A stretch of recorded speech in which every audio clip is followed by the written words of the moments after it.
भारत का इतिहास वीरों और बलिदान की कहानियों से भरा पड़ा है। कुछ युद्धों में तलवारें बोली, कुछ युद्धों में खून बहा, लेकिन कुछ युद्ध ऐसे भी थे जो मां के हृदय के अंदर लड़े गए, चुपचाप पर सबसे गहरे। बुंदेलखंड की धरा को हम वीरता का गढ़ कहते हैं। यह भूमि आला उदल की तलवार की गूंज सुन चुकी है, झांसी की रानी की पुकार सुन चुकी है और छत्रसाल की स्वराज की ललकार भी सुन चुकी है। लेकिन इन्हीं वीरों की फेरिस्त में एक ऐसा नाम भी आता है, रानी पन्नाधाय, जिनका युद्ध किसी राजा के खिलाफ नहीं था, बल्कि उनके हृदय और उनके कर्तव्य के बीच था। उनका शस्त्र न तलवार थी न ढाल, उनका अस्त्र था त्याग। यह कहानी 16वीं शताब्दी के मध्यकालीन भारत में शुरू होती है। वह समय जब दिल्ली की सत्ता डगमगा रही थी, मुगलों और अफगानों के बीच टकराव बढ़ रहा था और दक्षिण भारत में भी सत्ता संघर्ष चरम पर था। इसी समय मध्य भारत में एक छोटा किंतु समृद्ध साम्राज्य था, पन्ना। यह रियासत भले ही भौगोलिक दृष्टि से विशाल ना थी, लेकिन इनकी राजनीतिक चतुराई और सांस्कृतिक समृद्धि अद्वितीय थी। राज्य के शासक थे राव रणवीर सिंह, एक प्रजावत्सल्य पराक्रमी धर्मनिष्ठ राजा। उसके शासन में राजा पन्ना ने काफी उन्नति की। कृषि, वास्तुकला, किला निर्माण और सबसे बड़ी बात राजनीतिक स्थिरता। राव रणवीर सिंह के एक ही पुत्र थे, उदय सिंह, जो महज 6 वर्ष के थे जब यह गाथा शुरू होती है। तो आज की इस वीडियो में हम बात करेंगे रानी पन्नाधाय और उनके त्याग के बारे में, और इसी से जुड़े हुए आपसे कुछ सवाल भी पूछेंगे जो आपको सोचने पर मजबूर कर देंगे। तो हमारी वीडियो को लास्ट तक देखें और वीडियो पसंद आए तो वीडियो को लाइक करना ना भूलें और हमारे चैनल को सब्सक्राइब जरूर कर लें, जिससे हमारी आने वाली वीडियो का नोटिफिकेशन सबसे पहले आपके पास पहुंचे। तो यहाँ आप सबके लिए पहला सवाल उठता है, क्या राजा की मृत्यु के बाद सबसे बड़ा संकट बाहरी आक्रमण होता है या आंतरिक विश्वासघात? तो चलिए अब हम वीडियो पर वापस आते हैं और जानते हैं रानी पन्ना के जीवन के बारे में। रानी पन्ना का जन्म एक राजपूत क्षत्रिय परिवार में हुआ था।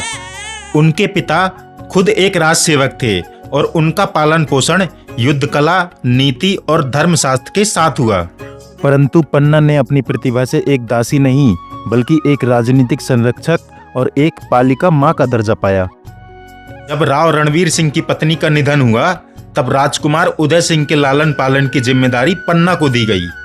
पन्ना ने उस बालक को सिर्फ एक उत्तराधिकारी के रूप में नहीं, बल्कि अपने पुत्र के रूप में पाला।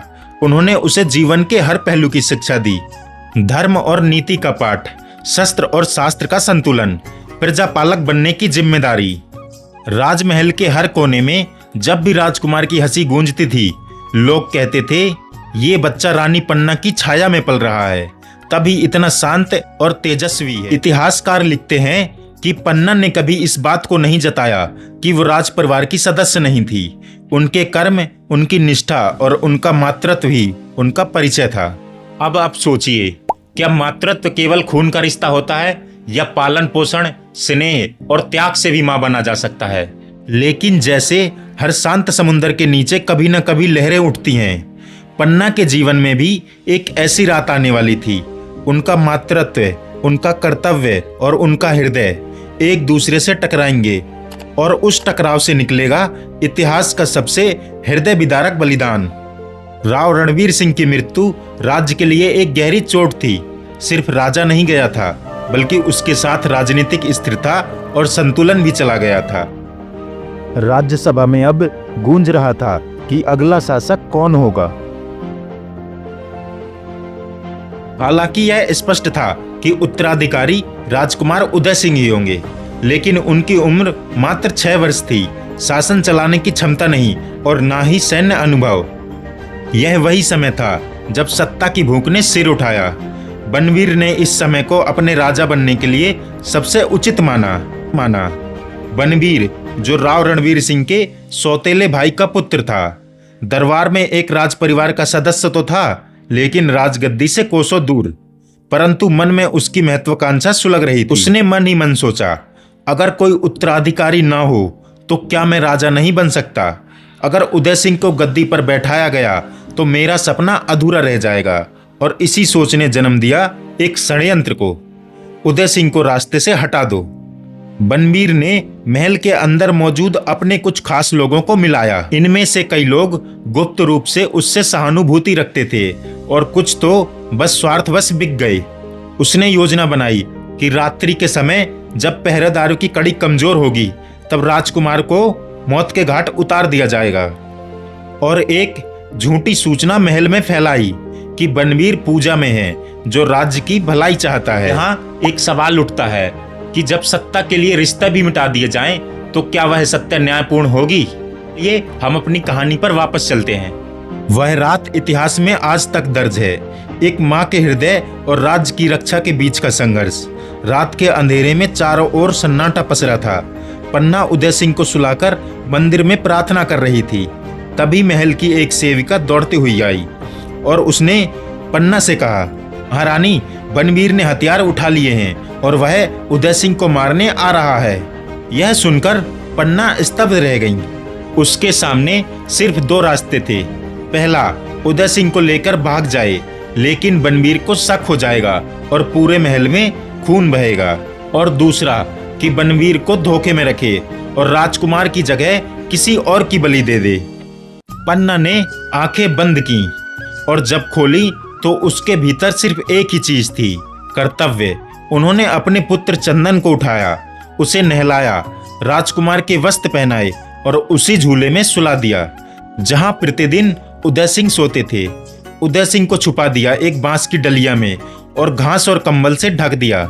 थोड़ी देर बाद बनवीर तलवार लिए वहां पहुंचा। उसके साथ दो सैनिक और थे। उसने झूले की ओर इशारा किया कि यही है उत्तराधिकारी, इसे मारो। एक सैनिक आगे बढ़ा और उसने तलवार उठाई और एक ही बार में उस मासूम की गर्दन को धड़ से अलग कर दिया। बनवीर ने चैन की सांस ली और कहा, अब गद्दी मेरी है। लेकिन उसे यह नहीं पता था कि वह राजकुमार नहीं बल्कि पन्ना का बेटा चंदन था। उधर रानी पन्ना सब देख रही थी। उनकी आंखें सूखी थी पर हृदय जल रहा था। उन्होंने चंदन को एक बार फिर देखा और कहा, बेटा तू चला गया, लेकिन तुझमें छुपा था राज्य का भविष्य और तूने उसे बचा लिया। अब आप विचार कीजिए, क्या कोई माँ अपने बेटे को बलिदान कर सकती है बिना कोई आंसू बहाए राज्य और धर्म की रक्षा के लिए? रानी पन्ना ने रातों रात राजकुमार को लेकर महल की पिछली दीवार से निकलकर जंगल की ओर रुख किया। कांटों भरी राहें, पहाड़ी झरने और जानवरों की आवाजें, और मन में सिर्फ एक ही संकल्प, उदय सिंह को सुरक्षित रखना है। वो सिर्फ मेरा बेटा नहीं, ये राज्य का उत्तराधिकारी है। रास्ते भर उन्हें भूख लगी, प्यास लगी, पर वो रुकी नहीं। कई सप्ताहों के संघर्ष के बाद वह कोटा राज्य पहुंची। वहीं उदय सिंह की परवरिश छिपकर होती रही। पन्ना ने उस दिन केवल एक पुत्र नहीं खोया, उन्होंने अपना सर्वस्व खो दिया, पर उन्होंने भविष्य दिया, एक राज्य को, एक प्रजा को और इतिहास को। बलिदान की परिभाषा क्या है? जब एक माँ अपने हृदय को पत्थर बना ले और अपने ही पुत्र का गला कटवा दे, सिर्फ इसलिए कि सिंहासन सुरक्षित रहे। यह बलिदान न केवल हृदय विदारक था बल्कि अमर था। रानी पन्ना का नाम आज भी इतिहास के पन्नों में स्वर्ण अक्षरों में लिखा जाता है। माँ होकर अपने ही पुत्र को खो देना सिर्फ इसलिए कि एक नन्हा राजकुमार जिए और राज्य बचा रहे। लेकिन अब सवाल यह था, क्या पन्ना का यह त्याग रंग लाएगा और क्या बनवीर अपने मकसद में सफल हो जाएगा? पन्ना और राजकुमार उदय सिंह अब कोटा में रह रहे थे। वहां पन्ना ने खुद को एक साधारण महिला की तरह प्रस्तुत किया, ना कोई राजसी ठाट और ना कोई सम्मान। परंतु जो चीज उन्होंने छिपाई नहीं वह थी साहस और शिक्षा। राजकुमार को युद्ध, राजनीति, धर्म और हर ज्ञान की गहराई से शिक्षा दी। अब आप सोचिए, क्या सच्चा उत्तराधिकारी खून से बनता है या परवरिश से? पन्ना के जाने के बाद बनवीर ने राज्य की बागडोर संभाल ली, लेकिन जनता का दिल नहीं जीत पाया। कर अधिक लिए गए, सैनिकों का मनोबल टूटा और राज्य में भय और अफवाहें फैली कि जो मारा गया वह शायद राजकुमार नहीं था। और तभी कोटा से एक संदेश आया कि राजकुमार उदय सिंह जीवित हैं और साथ हैं रानी पन्ना।